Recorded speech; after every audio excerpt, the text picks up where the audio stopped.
Baik, saya awali. Assalamualaikum warahmatullahi wabarakatuh. Waalaikumsalam warahmatullahi wabarakatuh. Selamat pagi anak-anak. Hari ini Pagi Bu. ya. Nah, pada pertemuan kali ini sepertinya banyak yang masuk. Ibu absen dulu. Seperti biasa absennya 2 kali, yang di dalam Zoom dan di luar Zoom. Yang di luar Zoom linknya di link Padlet yang Ibu kirimkan di grup WA.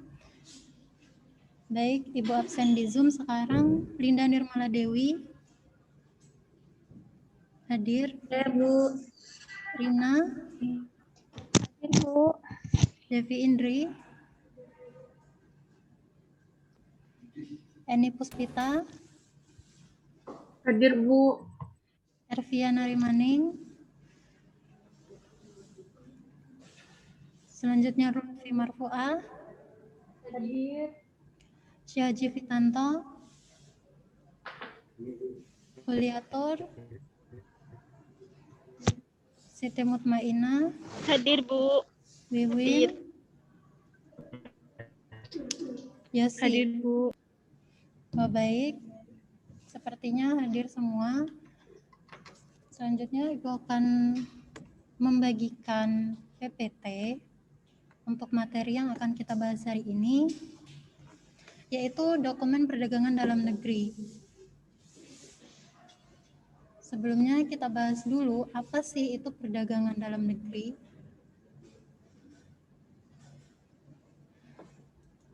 Nah, perdagangan dalam negeri itu sebuah proses kegiatan jual beli barang maupun jasa dengan sistem perdagangan yang hanya mencakup wilayah NKRI dan tidak termasuk ke perdagangan luar negeri.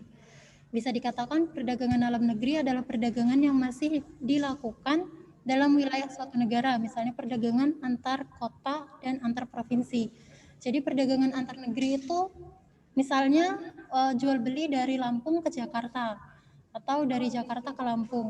Intinya jual beli yang tidak keluar dari negara kita Indonesia. Jual beli di pasar-pasar daerah tradisional itu juga termasuk dalam perdagangan dalam negeri. Nah, selanjutnya macam-macamnya.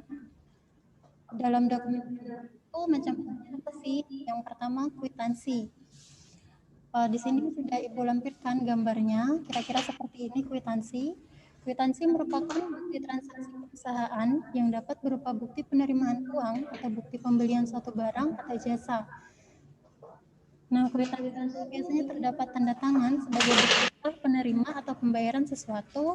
Kwitansi terdapat 2 bagian, bagian yang diberikan kepada pihak pembayar dan bagian lainnya diberikan kepada yang menerima uang. Jadi kwitansi kayak misalnya kita kalian siswa membayar SPP ke sekolah, kan biasanya diberikan kwitansi sebagai bukti bahwa siswa tersebut sudah melakukan pembayaran, dan juga ada satu lembarnya lagi dipegang oleh yang menerima uang yang kalian bayar. Selanjutnya yang kedua faktor. Ada lampiran dan kira-kira seperti ini faktor. Bukti transaksi dapat berupa faktor. Faktor biasanya digunakan sebagai bukti penjualan barang yang dilakukan secara kredit dan diberikan oleh penjual kepada pembeli, yang biasanya menggunakan faktor adalah perusahaan dagang dan manufaktur. Jadi faktor itu biasanya nota untuk hutang. Jika misalnya perusahaan menerima pembayaran tetapi kurang, jadi hutang itu biasanya menggunakan faktor. Selanjutnya yang ketiga, nota debit. Nota debit adalah bukti transaksi yang berfungsi untuk mengkonfirmasi pelanggannya bahwa rekeningnya telah didebit dengan jumlah tertentu oleh perusahaan. Penerima nota debit akan mencatat pada rekening pihak pengirim nota pada sisi kredit.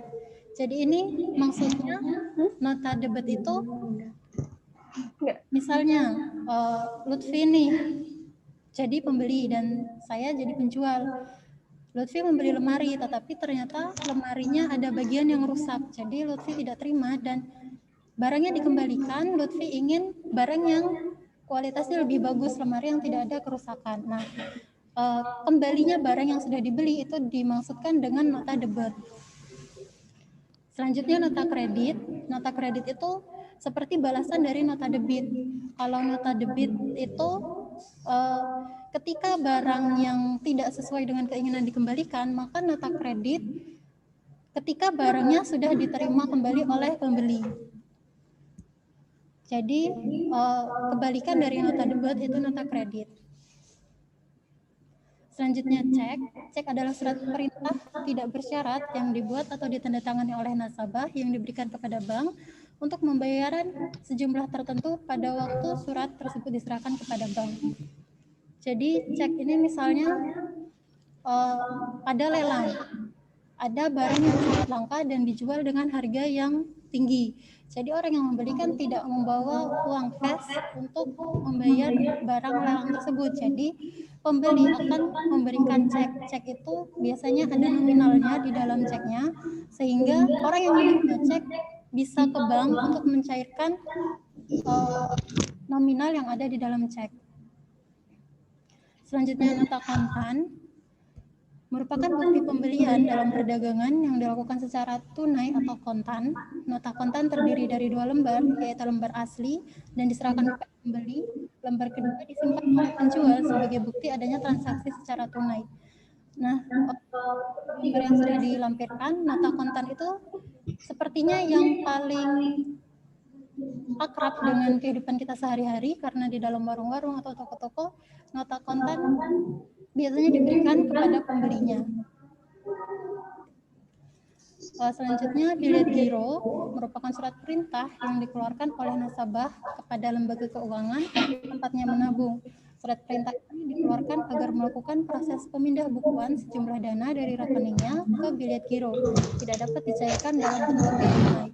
Nah, bilet giro ini hampir sama dengan cek, hanya saja bilet giro itu dana dari akun ke akun. Kalau cek itu kan langsung orang yang menerima cek bisa mencairkan uang yang diberikan. Nah, kalau bilet giro itu uangnya harus dimasukkan ke dalam akun bank penerima dulu. Jadi orang yang menerima bilet giro tidak bisa langsung mencairkan uang tersebut. Uangnya harus masuk ke rekening penerima dahulu. Baik, itu saja penjelasan dari Ibu. Apakah ada yang ingin bertanya?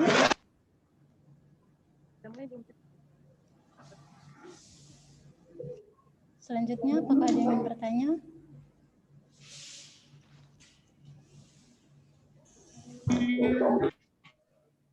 Oke, baik. Ya, Assalamualaikum warahmatullahi wabarakatuh. Saya ingin bertanya mengenai di antara cek dan bilet giro itu yang mudah digunakan itu yang mana ya, Bu? Baik, pertanyaan dari kuliator, di antara cek dan bilet giro yang paling mudah digunakan yang mana? Nah, seperti yang saya jelaskan, cek itu pencairan memberikan uang kepada penerima, jadi penerima bisa langsung mencairkan, sedangkan bilet giro itu uangnya akan masuk ke dalam akun baru bisa dicairkan. Nah, jika ditanya yang mana yang paling mudah digunakan, kalau menurut yang cek, soalnya ketika penerima cek itu penerima bisa langsung ke bank untuk mencairkan dana yang sudah diberikan. Oke, baik. Sebelumnya, Assalamualaikum warahmatullahi wabarakatuh.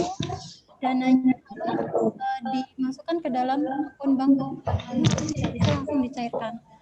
Tapi kalau soal keamanan, tahu saja yang bilet giro yang paling aman sekali itu dimasukkan ke dalam akun dulu. Begitu, kuliator bagaimana?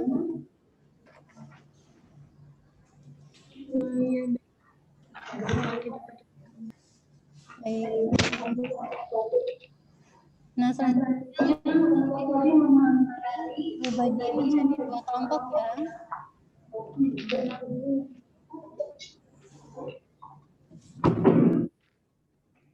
Kelompok pertama itu Linda Dewi, Devi Indri, Eni, ya.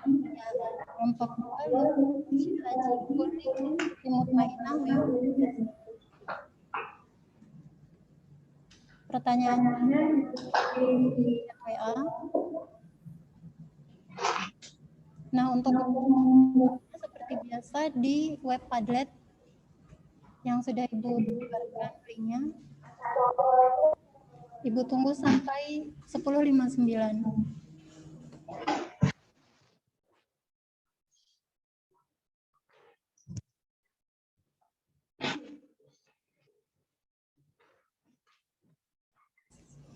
Baik, cukup. Sepertinya sudah diunggah di Padlet ya.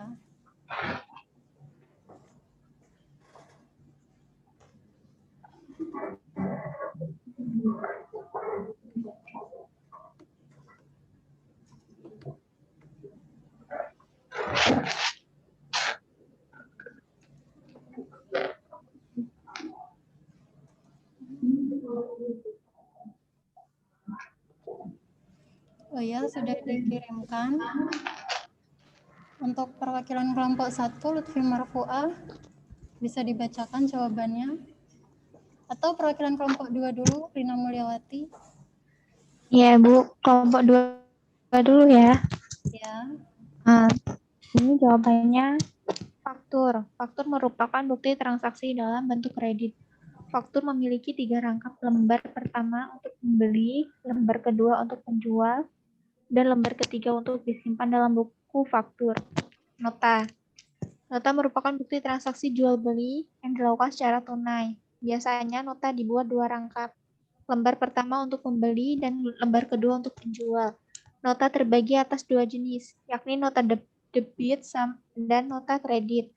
Kesimpulan, faktur merupakan dokumen bukti adanya transaksi yang berisi keterangan mengenai pemesanan seperti alamat, nama, tanggal, nomor pemesanan, rincian barang yang dipesan, sampai total harga. Nota merupakan bukti dari suatu transaksi pembelian atau penjualan barang yang dilakukan secara tunai. Nota terbagi menjadi 2, yakni nota debit dan nota kredit. Nota debit merupakan bukti transaksi atas kegiatan pengiriman kembali barang yang telah dibeli, tapi sebagian barang dikembalikan akibat pesanan yang tidak sesuai, rusak, atau cacat. Nota debit dibuat oleh pembeli untuk penjual. Nota kredit merupakan bukti dari penerimaan kembali barang yang sudah dijual secara kredit. Nota kredit merupakan dokumen balasan atas nota debit. Baik, terima kasih untuk Rina. Selanjutnya kelompok 1. Baiklah, saya akan menyampaikan hasil diskusi kami, yaitu ada beberapa informasi yang bisa didapat dari bukti transaksi seperti tanggal transaksi, pihak yang terlibat, jenis transaksi, besarnya nilai moneter. Nah, bukti transaksi akan dijadikan sebagai sumber untuk pencatatan dan penyusunan laporan keuangan. Berikut contoh bukti-bukti transaksi yang biasanya digunakan oleh perusahaan.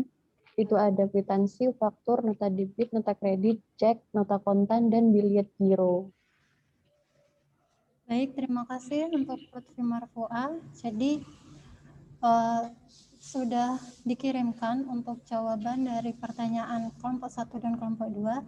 Selanjutnya untuk modul PPT dan materi yang ingin kalian dapatkan dari Ibu bisa masuk ke link Padletnya juga. Di situ kalian bisa langsung download. Oh iya, Ibu juga masukkan tugas individu. Di situ ada 10 pilihan ganda, bisa langsung dijawab. Ditunggu sampai nanti malam jam 9 ya.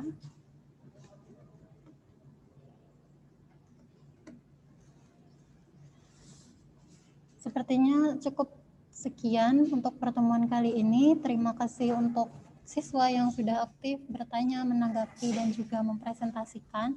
Untuk siswa yang masih belum bisa mengungkapkan pendapat dan juga bertanya, diharapkan pertemuan besok bisa mengungkapkan pendapatnya.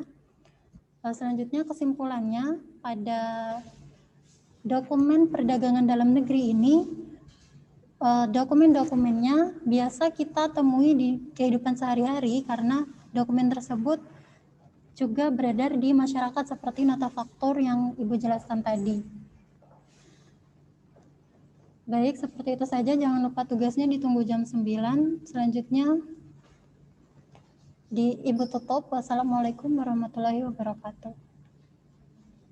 Waalaikumsalam warahmatullahi wabarakatuh.